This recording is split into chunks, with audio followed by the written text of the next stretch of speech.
آزادی کا دن آ رہا ہے 15 اگست، اس سے پہلے میں اپنا کفارہ ادا کر لوں۔ السلام علیکم رحمت اللہ تعالی وبرکاتہ۔ ناظرین، 15 اگست آنے سے پہلے ایک بار ضرور مفتی سلمان اجری صاحب کا بیان ضرور سن لیں۔ ویڈیو کو زیادہ سے زیادہ شیئر کر دیں۔ اگر آپ مصطفیٰ چینل پر نئے ہو تو چینل کو ضرور سبسکرائب بھی کر لیں۔ ویڈیو کو بغیر اسکپ کے ساتھ سنیں۔ آئیے ہم آپ سنتے ہیں مفتی سلمان اجری صاحب کا لاجواب بیان۔ ہندوستان میں آج جو حالات چل رہے ہیں اس پر میں اگر تھوڑی سی بات کروں، کیا ہمارے ارد گرد آپ نہیں دیکھ رہے نفرتوں کا ماحول بڑھتا جا رہا ہے، زہر اس قدر پھیلایا جا رہا ہے کہ لوگ مسلمانوں کے نام سے چڑھنے لگ جائیں، جو اب تک سیکولر کہلاتے تھے وہ بھی کٹر ہونے لگ گئے، وہ بھی اب شدت پسند ہونے لگ گئے۔ یہاں دغلی پالیسی بہت زیادہ عروج پر ہے، یعنی اپنوں کے لیے الگ قانون، ہمارے لیے الگ قانون، تمہارے لیے الگ سسٹم، ہمارے لیے الگ سسٹم، یہ سب چیزیں آج دیکھنے کو مل رہی ہیں۔ اتر پردیش کے ایک چھوٹے سے گاؤں میں 2-4 دن قبل کی نیوز کہ تقریباً 18 یا 19 لوگ دھرم پریورتن کرتے ہیں، یعنی مسلمان اپنا دین چھوڑ کر کے ہندو دھرم کو اپناتے ہیں۔ نیوز میں یہ سب باتیں آئی، پھیل گئی، ویڈیو بھی بنائی گئی ان کی، وہ ہون کرتے ہوئے، وہ پوجا پاٹ کرتے ہوئے اپنا دھرم پہلے والا چھوڑ کر کے دوسرے دھرم کو اختیار کر رہے ہیں۔ جس پنڈت نے ان کو دھرم پریورتن کروایا اس نے انٹرویو بھی دیا، ساری چیزیں چل رہی ہیں۔ وہ کریں تو کوئی مسئلہ نہیں، لیکن اگر کوئی ایک مبلغ اسلام کی سچائیاں پھیلائے تو اس پر NSA لگایا جائے گا، اسے کہا جائے گا کہ یہ باہر کے پیسے لے کر کے لوگوں پر زبردستی دین بدل رہا تھا۔ یہ دغلی پالیسی ہے۔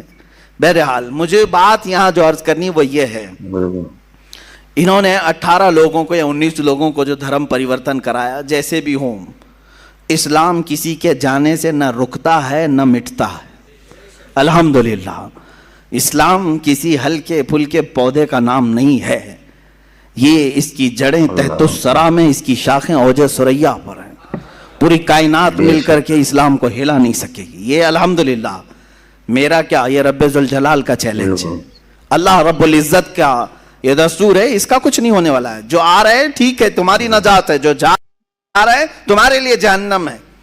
میں سوال یہ کرتا ہوں، وہ 18-19 لوگ جو 3 پریوار کے تھے وہ دھرم پریورتن کر کے جو چلے گئے، اس کی وجہ کیا بنی، کیوں ایسا ہوا؟ میں نے معلوم کیا اس وہاں کے مقامی لوگوں سے، ایک مولوی صاحب تھے، انہوں نے یہ میسج کیا کہ جس گاؤں کے لوگ ہیں وہاں تقریباً 10,000 مسلمانوں کی آبادی ہے، جہاں یہ لوگ بدل گئے 10,000 مسلمانوں کی۔ کہا اتنے سارے مسلمان ہیں ایسے علاقے میں رہتے ہوئے پھر بھی ان کو ایسا کیا ہو گیا؟ کہا کہ یہاں کے حالات ایسے ہیں کہ اگر آپ اس گاؤں میں آئیں گے تو فجر کی نماز میں 4 لوگ ملیں گے، مغرب کی نماز میں 10 سے 15 لوگ 20 لوگ ملیں گے، 10,000 کی آبادی میں۔ اے میرے عزیزو، کیا یہی محبت مصطفیٰ ہے جو تم نے ان اعمال کو ٹھکرا دیا اور صرف محفلوں میں، مجمعوں میں، جلسوں میں پکارتے رہ گئے؟ جب تک تم رسول پاک صلی اللہ تعالیٰ علیہ وسلم کی زندگی پاک کو عملی طور پر اپنی زندگی میں لا کر دوسروں کی زندگی میں لانے کی کوشش نہیں کرو گے، شب خون مارے جائیں گے، اسی طرح سے تمہارے گھروں پر چھید کیے جائیں گے، اسی طرح سے تمہارے قلعوں کو کاٹ کر کے اندر سے لوگوں کو لے جایا جائے گا۔ یہ کب تک ہوتا رہے گا؟ جب تک تم گہری نیند سو رہے ہو۔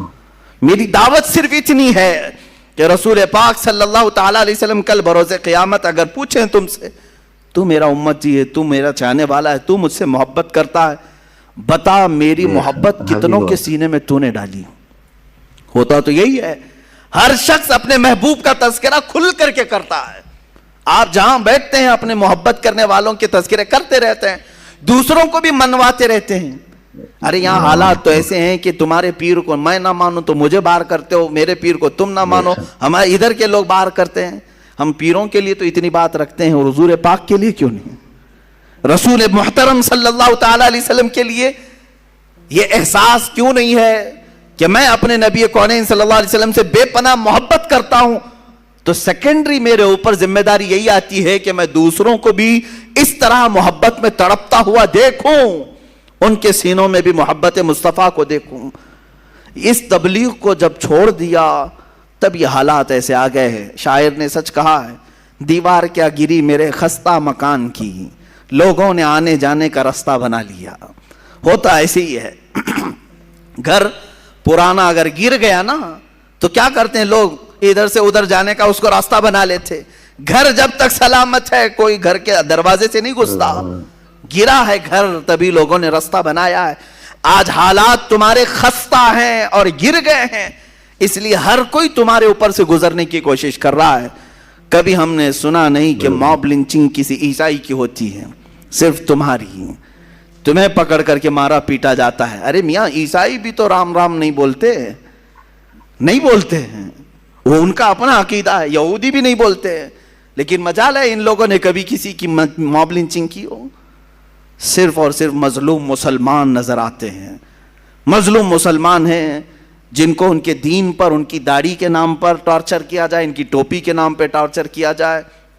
یہ حالات صرف اور صرف اس کی وجہ یہ ہے میرے عزیزوں، جس کو میں بارہا کہتا ہوں، ان کے جو ہم غلام تھے خلق کے پیشوا رہے۔ حضور پاک صلی اللہ علیہ وسلم کی غلامی سے جب جب ہٹو گے دنیا یہی دکھائے گی، دنیا ہمیں یہ ساری چیزیں دکھائے گی۔ اور اسی لیے کہا ہے کہ درس قرآن کو اگر ہم نے نہ بھلایا ہوتا، یہ زمانے نے زمانہ نہ دکھایا ہوتا۔ آج جو ہمیں دکھایا جا رہا ہے یہ سب ٹرائل ہے، ابھی اور کچھ آنا باقی ہے۔ بہت سارے لوگ آج جتھا بنا کر کے چھوٹی چھوٹی سی کنڈلیاں، چھوٹی چھوٹی سی منڈلیاں جس میں آتنکی نعرے لگائے جائیں اور مسلمانوں کو کاٹنے کی بات کی جائے، قتل کرنے کی بات کی جائے، یہ سب سنو اور انتظار کرو میرے عزیزوں، اور بھی بڑے وقت آنے والے ہیں۔ لیکن بیدار ہو گئے اور اپنے آپ کو سنبھال لیے تو میرا یہ صرف امید کی بات نہیں، یقین کی بات ہے، کوئی اگر تمہاری طرف انگلی بھی اٹھائے گا انشاءاللہ العزیز رب ذوالجلال کی طرف سے غیبی مدد ایسی آئے گی کہ وہ ہمیشہ کے لیے خائب و خاسر ہوگا، وہ فنا فی النار ہوگا، لیکن مضبوطی تمہارے اندر آئے۔ دیکھو میرا مولا مدد کب کرتا ہے، بدر کے وہ 313 جوانوں کو دیکھو، نہتے ہیں، ان کے پاس ہاتھوں میں تلواریں بھی نہیں تھیں، پہننے کے لیے چپلیں نہیں تھیں، سواریاں بھی بہت کم، پیدل گئے ہیں اکثر، دھوپ کا وقت ہے اور ریت والا میدان ہے، سب پورا ریت میں ہے، کتنی آزمائشیں، پلس اس پر رمضان کا مہینہ ہے اور چھاؤں نام کی کوئی چیز ہی نہیں ہے، کوئی درخت تک نہیں ہے سائے کا۔ میرے عزیزو جب اس قدر مشقتیں اٹھا کر حضور کی وفاداری کرتے ہیں نا تب اللہ 5000 فرشتوں کو اتارتا ہے۔ قرآن کہتا ہے لَقَدْ نَصَرَكُمُ اللَّهُ بِبَدْرٍ، اللہ تعالیٰ نے تمہاری مدد نازل کی ہے بدر میں، بدر کے میدان میں مدد نازل فرمائی، حنین میں نازل فرمائی۔ عزیزان گرامی وقار، تمہارے لیے مدد آئے گی، صرف اور صرف شرط یہی ہے ان کنتم مؤمنین۔ قرآن نے کہا اگر تم ایمان والے ہو، اگر تم ایمان والے ہو، اور ایمان کہتے کسے ہیں؟ لا یؤمن احدکم حتی اکون احب الیہ من والدہ وولدہ والناس اجمعین، تم میں سے اس وقت تک کوئی ایمان والا ہو نہیں سکتا جب تک کہ رسول سے وہ اپنی اولاد، تمام انسانوں اور اپنے ماں باپ سے زیادہ پیار نہ کرے، جب تک حضور سے محبت نہ کرے سب سے زیادہ، اس وقت تک وہ کامل ایمان والا نہیں ہو سکتا۔ تمہیں وہاں پہنچنا ہوگا، گربعون رسیدی تمام ابو لہبیس۔ اقبال نے کہا اگر تم وہاں تک نہیں پہنچے تو زندگی تو ابو لہب کی طرح ہے، قریب رہ کر کے بھی نہیں پہنچ سکا۔ میرے عزیزو اب بات میں کرتا ہوں حضور پاک صلی اللہ علیہ وسلم کی رحمت للعالمین کی۔ مجھے کبھی کبھار غم بھی ہوتا ہے، اس بات کا دکھ بھی ہوتا ہے کہ ہم جس زمانے میں جی رہے ہیں آج بھی اس رسول پر ظلم کیا جا رہا ہے، اس رسول پروردگار، رسول رحمت للعالمین حضور پاک صلی اللہ تعالی علیہ وسلم جو اپنی زندگی پاک میں بھی مشقتیں اٹھاتے رہے، جس رسول کو طائف والوں نے پتھر مارے تھے یا حضور اکرم صلی اللہ علیہ وسلم پر مشقتیں ڈھائی تھیں، اس رسول پاک کو 1400 سال گزرنے کے بعد آج بھی ہندوستان کی سرزمین سے گالیوں کی بوچھار ہو رہی ہے، آج بھی ظلم کیا جا رہا ہے۔ پھر بھی دنیا یہ کہتی ہے کہ یہ دہشت گرد ہے. آج تم نے جتنی گالیاں میرے نبی کو دیں، میں سمجھتا ہوں کسی بھی دھرم کی مقدس شخصیت کو اتنی باتیں نہیں کہی گئی ہوں، کسی بھی نہیں. مجھے بتاؤ یہودیوں کی جو مقدس شخصیات ہے ان سے کون چھیڑ چھاڑ کرتا ہے؟ نہ ہم نے آج تک گالی دی، دوسرے بھی نہیں. عیسائی اور یہودی لڑتے رہتے تھے، الگ بات ہے.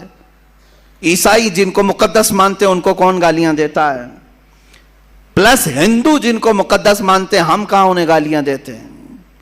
لیکن ایک مظلوم شخصیت ہے رسول مختار صلی اللہ علیہ وسلم کی، آج بھی دنیا اپنے نشانے پر رکھی ہوئی ہے. کارٹون بنانا ہے انہیں کوئی دوسرا نہیں ملتا، رسول کی ذات ملتی ہے. انہیں مسخرہ کرنا ہے، جوک بنانا ہے، حضور کی ذات ملتی ہے. انہیں گالیاں بھپکیاں دینا ہے، حضور کی ذات ملتی ہے. آج کتنے کمزور ہو گئے یہ کروڑوں مسلمان، کتنے کمزور ہو گئے کروڑوں مسلمان. وہ عروہ بن مسعود کی بات مجھے یاد آتی ہے، جس کو قاصد بنا کر کے لوگوں نے بھیجا تھا کہ جاؤ دیکھاؤ محمد نے کتنی طاقت جمع کی. عروہ بن مسعود یہ قاصد بن کر کے آئے تھے دشمنوں کی طرف سے، اور حضور صلی اللہ علیہ وسلم کی طاقت دیکھنے آئے تھے کہ یہ للکارتے ہیں کیسر و کسرا کو بھی، سپر پاور کو بھی، ہے کتنی ان کے پاس طاقت. کیا دیکھا تھا انہوں نے؟ کیا دیکھا تھا؟ جنگی ہتھیار دیکھا تھا حضور کے ساتھ؟ صحابہ کے ساتھ بہت بڑے ہتھیار دیکھے تھے؟ نہیں، بلکہ وہ کہتے ہیں میں نے دیکھا مغرب کی اذان ہوئی، محمد صلی اللہ علیہ وسلم وضو کے لیے نکلے ہیں، وضو کا پانی لایا گیا، وضو جیسی کرنے لگے صحابہ ارد گرد ایسے جمع ہو گئے اتنی بڑی تعداد میں. وہ محمد صلی اللہ علیہ وسلم وضو کے لیے ہاتھ دھوتے ہیں، کلی کرتے ہیں، ناک میں پانی چڑھاتے ہیں، چہرہ دھوتے ہیں. وہ عروہ بن مسعود دور کھڑے ہو کر دیکھ رہے ہیں اور کہتے ہیں میں نے دیکھا حضور کے جتنے صحابہ ہیں وہ کوئی اپنا دامن سامنے کیا ہے، کوئی ہاتھ سامنے کیا ہے، حضور کے چہرے کے پانی کو سب اپنے ہاتھوں میں لیتے ہیں، کوئی اپنے دامن پہ لیتا ہے. ایک قطرہ بھی حضور کے وضو کا نیچے گرنے نہیں دیا صحابہ نے. یا تو اپنے دامن پر لیا یا ہاتھوں پر لیا اور چہرے پر مل لیا. جو پانی جس کو زیادہ ملا وہ اپنا پی لیا. حضور پاک صلی اللہ علیہ وسلم کا لعاب پاک بھی اگر کلی میں نکلا ہے صحابہ نے پی لیا. عروہ بن مسعود یہی دیکھ کر واپس گئے اور اپنے گرو گھنٹالوں سے کہا کہ چھوڑ دو محمد سے لڑنے کی بات. کہا کیا ہے ان کے پاس ہتھیار؟ کہا ہتھیار تو میں نے بہت نہیں دیکھا لیکن دیوانوں کی ایک فوج دیکھا ہے، ان کی تعظیم ایسے کرتے ہیں، کیسر و کسرا کے دربار میں بھی میں نے ایسی تعظیم نہیں دیکھا. ارے وہ دیوانے ایسے ہیں محمد صلی اللہ علیہ وسلم کے وضو کے قطرے کو بھی گرنے نہیں دیتے. ان کے ناک کا پانی، ان کی کلی کا پانی، ان کے جسم کا پانی اپنے بدن پر لیتے ہیں، ہاتھوں پر لیتے ہیں، چہرے پر مل لیتے ہیں. یہ قوم کب رسول کا خون گرنے دے گی؟ وہ قوم جو وضو کے قطرے کو گرنے نہیں دیتی وہ خون کا قطرہ کہاں سے گرنے دے گی؟ اس لیے چھوڑ دو. میرے عزیزو، دنیا کی طاقتیں اگر ان کے اندر ہلچل مچی ہے اور ان کے اندر لرزہ طاری ہوا تھا تو صرف صحابہ کی یہ دیوانگی کو دیکھ کر، میرے آقا پر وارفتگی کو دیکھ کر کہ یہ ایسے ہیں، یہ جان دینے سے بھی کتراتے نہیں ہیں، اس لیے اس قوم سے لڑنے کا چھوڑ دو. قیصر و کسرا جیسے بڑے سپر پاور ڈر گئے تھے تو صرف صحابہ کی اس وارفتگی کو دیکھ کر کہ یہ حضور کے وضو کا قطرہ گرنے نہیں دیتے. اور آج دنیا اگر تم سے نہیں ڈر رہی ہے تو اس لیے کہ یہ اب اپنے نبی کی حرمت کو، عزت کو کبھی خاطر میں نہیں لاتے، خاطر میں نہیں لاتے. کچھ بھی کرو اپنے رسول کے لیے یہ جھیل لیتے ہیں، برداشت کر لیتے ہیں، اس لیے ان کو خوب گالیاں تو ان کو مارو، کچھ نہیں ہونا ہے. آج اگر تمہارے اندر جذبہ وہی ہوتا جو صحابہ نے اپنے رسول پاک صلی اللہ علیہ وسلم کے لیے پیش کیا. عزیزان گرامی، وہ صحابہ کا جذبہ یہی تھا جو جنگوں میں بھی، سفر میں بھی، حضر میں بھی، حتیٰ کہ وہ نمازوں میں بھی تک حضور پاک کے دیدار کو عبادت کا عین سمجھتے تھے. حضور کی پیروی، حضور کی اطاعت، ان کی دلجوئی کو عبادت سمجھتے تھے اور حقیقت ہے. اور آج ہم نے جو یہ دوریاں اختیار کی ہیں یہی ایک اصل مقصد ہے، اصل سبب ہے، یہی ایک اصل وجہ ہے جو ہمارے اوپر ذلتیں مسلط کی جا رہی ہیں. ناظرین، مفتی سلمان عزیز صاحب کا یہ بیان کیسا لگا کمنٹ باکس میں ضرور لکھ کر بھیجیں۔ اب ویڈیو کو زیادہ سے زیادہ شیئر کر دیں۔ السلام علیکم ورحمۃ اللہ تعالی وبرکاتہ۔